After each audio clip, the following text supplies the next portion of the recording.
Em redes sociais, o comandante da Polícia Militar do Interior 7, em Sorocaba, Alexander Lacerda, convocou amigos para o 7 de setembro bolsonarista. Chamou o governador João Dória de cepa indiana, fez ataques a Rodrigo Maia, ex-presidente da Câmara dos Deputados, e que agora faz parte do governo paulista, como secretário de Projetos e Ações Estratégicas, atacou o presidente do Senado, Rodrigo Pacheco, e ministros do Supremo Tribunal Federal. O comandante foi afastado pelo governador Dória por indisciplina. A gente vai falar sobre esse assunto com Adilson Paes de Souza, tenente-coronel aposentado da PM de São Paulo, mestre em Direitos Humanos pela Faculdade de Direito da Universidade de São Paulo e doutor em Psicologia pelo Instituto de Psicologia da USP. Olá, Adilson, prazer em recebê-lo. Bom dia. Oi, Marilu, bom dia a todos da Rádio Brasil Atual e a todas as pessoas que nos escutam. Exato, estamos também na TVT. E Adilson, esse comandante de Sorocaba, né, que foi afastado por indisciplina pelo governador João Dória, é uma punição ou ainda falta puni-lo? Isso não é punição. Se parar por aí, é impunidade. Veja bem, nós estamos falando de um coronel, e não é de qualquer comando, é de um comando de uma área que é tradicional na Polícia Militar. É um coronel que é o topo da carreira, que pertence à estrutura do alto comando da Polícia Militar e que fez o que fez. E baseando no próprio regulamento da Polícia Militar, se o regulamento for fielmente observado, tem que ter mais ações por parte do governo, além do que simplesmente afastar.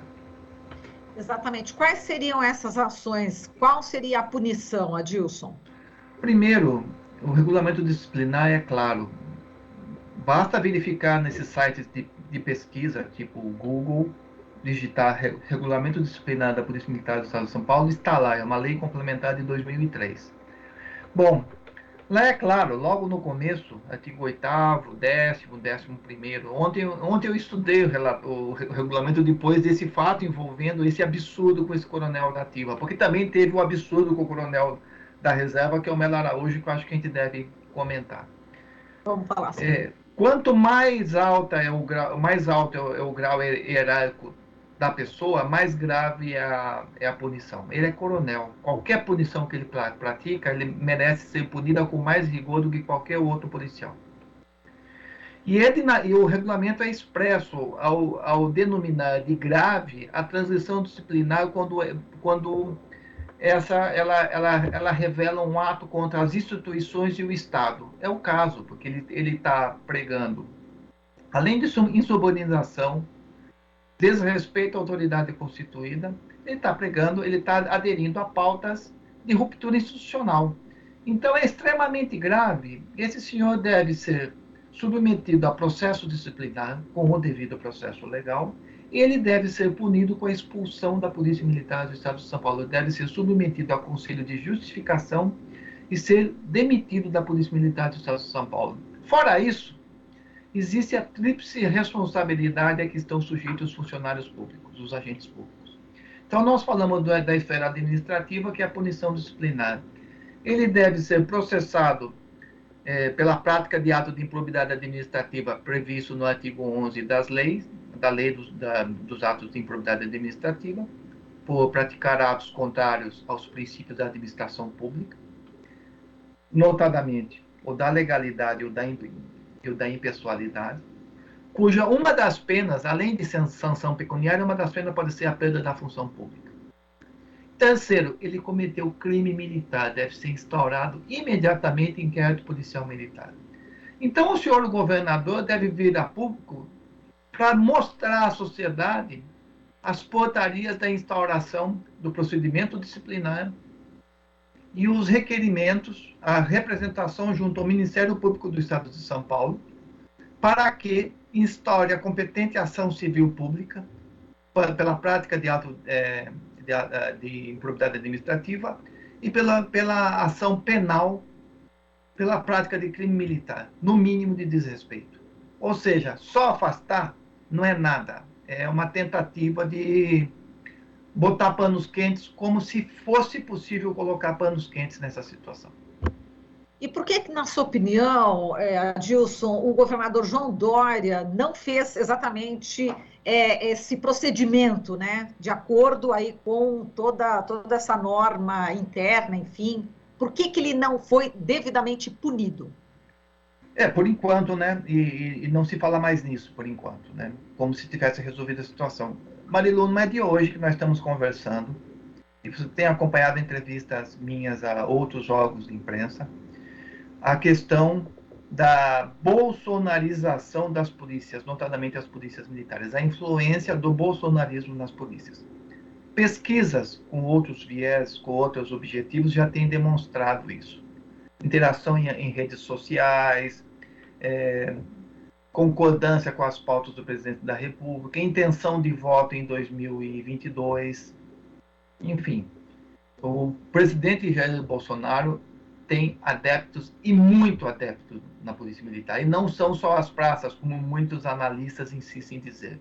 Os oficiais também. Não é de hoje que eu venho falando que os governadores estão numa situação muito complicada, notadamente aqueles que apoiaram Jair Bolsonaro na eleição, como foi o caso do governador João Dória, que apoiou abertamente o Bolsonaro. Ele estava numa disputa apertada com Márcio França, e o apoio, o embarque dele na campanha do Bolsonaro, o jargão Bolsonaro, Bolsodória, auxiliou a ter mais votos e ganhar do Márcio França por uma pequena diferença. Isso frustrou os policiais militares a partir do momento que o Dória se afastou do Bolsonaro, se declarou oposição, mirando 2022 como ele o candidato da redenção do Brasil, né? Os governadores não sabem exatamente em que medida eles realmente comandam a polícia. Então, eu acho que essa medida de ontem, de afastar, é uma que bate e assopra, tenta dar uma controlada, até mesmo porque, para ser coronel da Polícia Militar, tem que ter uma afinidade muito grande de quem escolhe. É um grupo pequeno, um pouco mais de 50 pessoas são coronéis da Polícia Militar, e é um grupo fechado. O corporativismo pode falar mais alto. Então, eu não sei se o Dória tem força suficiente para peitar esse corporativismo e aplicar a lei. O que precisa ser feito nesse caso é aplicar a lei dentro do devido processo legal. Então, eu acho que ele tem receio, porque no fundo, eu tenho certeza que ele não sabe exatamente o quanto que ele realmente comanda as polícias.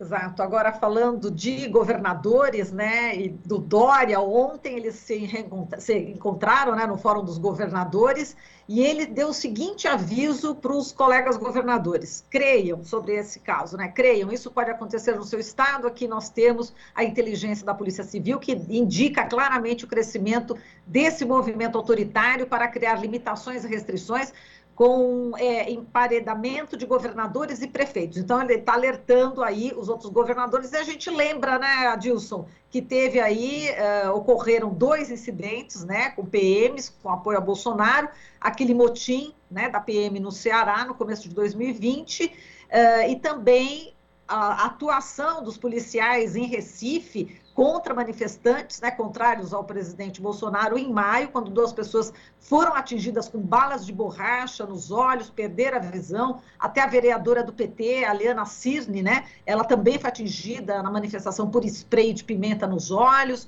Enfim, existe essa preocupação. Aconteceu aqui em São Paulo e pode realmente voltar a acontecer em outros estados do Brasil, né? É realmente preocupante essa situação que a gente está vivendo, Adilson? Sim, Marilu, e não precisava da inteligência da polícia para saber isso não, né? Desde que o Bolsonaro foi eleito, ele tem voltado um discurso a favor, em direção dos policiais militares para sustentá-lo numa atitude golpista. Nós já discutimos isso, existe uma identificação muito grande entre os PMs e Bolsonaro, que o Bolsonaro representa tudo que o policial quer ser, ou seja, faz o que quer e não acontece nada. Aquele jeito peculiar de ver o mundo, onde tudo que é contra os meus desejos, a minha opinião, é inimigo. A teoria do inimigo. Então não precisa de inteligência da polícia alertar os outros estados. Nós citamos aí, você acabou de rememorar, fatos graves, mas a atuação seletiva da polícia, para ficar somente no contexto da pandemia, já existe há muito tempo. Manifestações contra Bolsonaro já são reprimidas com violência e arbitrariedade, e manifestações a favor do Bolsonaro ou de pautas bolsonaristas contra a pandemia, por exemplo, isolamento, são só assistidas por policiais. Então, a atuação seletiva já existe. E assim, né, Marilu, voltando ao Coronel de Sorocaba, ontem eu recebi um material e uma matéria do Estadão, de 1º a 22 de agosto, mas tem a ver com o que nós estamos conversando agora, de 1º a 22 de agosto, esse senhor, entre publicações e compartilhamentos, 397 interações em redes sociais desse coronel. Se ele não dormisse, daria em média 18 compartilhamentos, inserções por hora. Esse senhor não trabalhava? E ninguém sabia que ele era um bolsonarista ferrenho. Ontem, eu conversando com alguns policiais, falou, não é a primeira. O que o governador Dória fez foi pelo conjunto da obra, não é de hoje que ele vem interagindo, ele é bolsonarista radical. Ninguém sabia, Marilu. O comando da Polícia Militar não sabia. Os outros coronéis não sabiam. Por isso que eu falo que o fenômeno do bolsonarismo está muito bem arraigado nas polícias. E não é só, eu tenho certeza que não é só na Polícia de São Paulo. A grande diferença desse fato é que esse coronel veio a público e falou. Outros policiais não tornam público, ou ficam em grupos fechados. É isso que nós estamos. Qual a isonomia, a isenção, a impessoalidade que um comandante que comanda policiais que atuam na rua e pode atuar em manifestações pode ter? Nenhuma. É óbvio que os policiais vão ter instruções para atuar de maneira diferente em manifestações contra o Bolsonaro. Esse fato envolvendo esse coronel da ativa e o vídeo postado pelo coronel Melo Araújo, que é da reserva da Polícia Militar, mas usava uma peça de uniforme do batalhão da Rota, conclamando também as pautas bolsonaristas e citando que a Polícia Militar, o batalhão Tobias de Aguiar, participava de campanhas militares no Brasil, canudos, etc. Ou seja, um discurso de guerra, de confronto, de ruptura. Ninguém sabia. E esse coronel Melo Araújo, o governador não vai falar nada, não vai tomar nenhuma providência, ele é oficial da reserva. Nós, oficiais da reserva, estamos sujeitos ao regulamento disciplinar, ao Código Penal Militar. Esse coronel também pregou a ruptura institucional. É isso, Marilu. Só lembrando, pode continuar, mas só lembrando que ele é o atual diretor-presidente da CEAGESP, né, da Companhia de Entrepostos e Armazéns Gerais de São Paulo, o Paulo Ricardo Augusto Nascimento de Melo Araújo, né? Nomeado pelo governador Bolsonaro, pelo presidente Bolsonaro. Ontem à noite eu recebi um documento, papel timbrado da Polícia Militar, de Bauru, do 4º Batalhão do Interior, Bauru, onde o comandante pede para o gerente da ferrovia de Bauru interromper o tráfego de trens num sábado, dia 28 de agosto, que ainda vai acontecer, porque o Bolsonaro vai estar lá fazendo uma cavalgada pela família. Ou seja, eu tenho que parar o trem. Não é, olha, não pode ter esse evento nessa área que vai interromper o tráfego de trens. Não, pare o tráfego de trem para o presidente passar com a sua cavalgada, para não causar transtorno. Onde tem pessoalidade e interesse público aí? Olha a influência do bolsonarismo aí. Eu não estou vendo, eu não estou imaginando coisa. É um papel timbrado, documento oficial. O que vai acontecer? Nada. Marilu, o coronel Melo Araújo da reserva e esse coronel de Sorocaba devem ser inseridos no inquérito dos atos antidemocráticos que é presidido pelo ministro Alexandre de Moraes do STF. O que eles fizeram é semelhante ao que o Sérgio Reis fez, por exemplo, e outros blogueiros que pregam a ruptura, o fechamento do STF e etc. É extremamente grave. Não dá para se resolver com afastamento e eventual aposentadoria. Exato. Agora, o Ministério Público do Distrito Federal questionou aí o comando da PM de Brasília para saber, né, se o serviço de inteligência da corporação já tem monitorado aí possíveis atos de indisciplina e contra o regime democrático, como você falou, né, praticados por policiais da ativa ou da reserva. o pedido de informações foi encaminhado pelo promotor Flávio Milhomem, após justamente acontecer o que aconteceu aqui em São Paulo. Quer dizer, isso deve ganhar corpo também, você não acredita? Você acredita que, de repente, parlamentares, instituições, podem, inclusive, levar esse fato ao STF, justamente por conta desses atos antidemocráticos? Bom, no Ministério Público, o Ministério Público está sendo o Ministério Público, ele está atuando antes.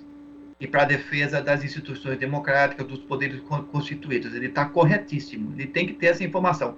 Lembrando que há pouco tempo atrás, o governador de Brasília demitiu o subcomandante da polícia por questões de adesão ao bolsonarismo. Então, me parece que agora o Ibanez Rocha está dando uma distanciada e está sendo governador. Não está sendo submisso ao pleito do Bolsonaro. Isso é bom. É informação de que pode haver instituições independentes ainda. Né? Agora, o Ministério Público, OAB, a Associação Brasileira de Imprensa, partidos políticos, parlamentares que nos escutam, eles têm que representar urgentemente ao ministro Alexandre de Moraes para a inclusão desses senhores no inquérito como investigados. A resposta tem que ser agora, porque tem que ter uma resposta institucional firme antes do 7 de setembro, porque se nada acontecer, essas pessoas vão se sentir estimuladas a praticar o que bem entender em nome de uma defesa do pleito do presidente Jair Bolsonaro, que é um pleito de ruptura institucional. O presidente da República partiu para o ataque final contra as instituições. Nós estamos assistindo o risco do Brasil virar uma Hungria, onde o senhor Orbán, Viktor Orbán, é o sonho de consumo do Bolsonaro. Nós não podemos permitir isso aí. Então, senhores parlamentares, por favor, atuem junto ao STF, atuem junto ao Ministério Público do Estado de São Paulo para que cobre do governador ou instaure de ofício, que o Ministério Público tem poder para isso, Marilu, ação civil pública contra esses coronéis e ação penal contra esses coronéis. Não, liberdade de expressão não permite ruptura às instituições e caos. É isso. Agora, só para a gente fechar aqui, a gente estava vendo a matéria aqui da Larissa Borer, né, com uma das falas do Raimundo Bonfim, da Frente Brasil Popular. Ele estava falando sobre o grito dos excluídos, né, tradicionalmente, o que ocorre dia 7 de setembro, e ele está falando aí, Avenida Paulista, sem golpista, 10h30 da manhã, em frente ao MASP. Então, eles estão reivindicando aí o fato dos movimentos populares estarem, sim, a vez dos movimentos populares estarem na Avenida Paulista. O que pode acontecer, na sua opinião, hein, Adilson? Pode haver confronto, porque o pessoal do Bolsonaro não está lá para defender o Bolsonaro. Até alguém simpatizar pelo Bolsonaro e defender o presidente Bolsonaro, por mais absurdo que nós entendamos isso, é um direito, a democracia contempla isso. Agora, sob o manto de defender Bolsonaro, defender a ruptura institucional, jamais, não há liberdade de expressão e liberdade de associação numa democracia que quer ser chamada de democracia, de fato, que permita isso. Então, essas manifestações pró-Bolsonaro, no fundo, são manifestações pró-ruptura institucional. Então, elas não deveriam ser autorizadas por uma simples questão. O objeto dessas manifestações é inconstitucional, porque prega a ruptura institucional, prega a não independência dos poderes, a extinção de poderes da República, e por isso não deveriam ser autorizadas. A polícia tem que agir como polícia, ou seja, um órgão imparcial que vai lá para manter a ordem pública, evitar o confronto e garantir o exercício constitucional do direito de associação e expressão, que não abarca, mais uma vez, pedidos de ruptura institucional. Perfeito. Adilson, a gente agradece aqui toda a sua análise, um forte abraço para você e certamente até a próxima, né? Até a próxima, porque há uma profusão de eventos catastróficos na República, desastrosos, catastróficos não, porque catástrofe é algo imprevisível, tudo isso já era previsível, desastrosos, e conte comigo. Boa sorte. Obrigada, Dilson. Muito obrigada. Um forte abraço. Falamos aqui com a Dilson Paes de Souza, tenente-coronel aposentado da PM de São Paulo, mestre em Direitos Humanos pela Faculdade de Direito da Universidade de São Paulo e doutor em Psicologia pelo Instituto de Psicologia da USP. Você está ouvindo Jornal Brasil Atual. As notícias que os outros não dão.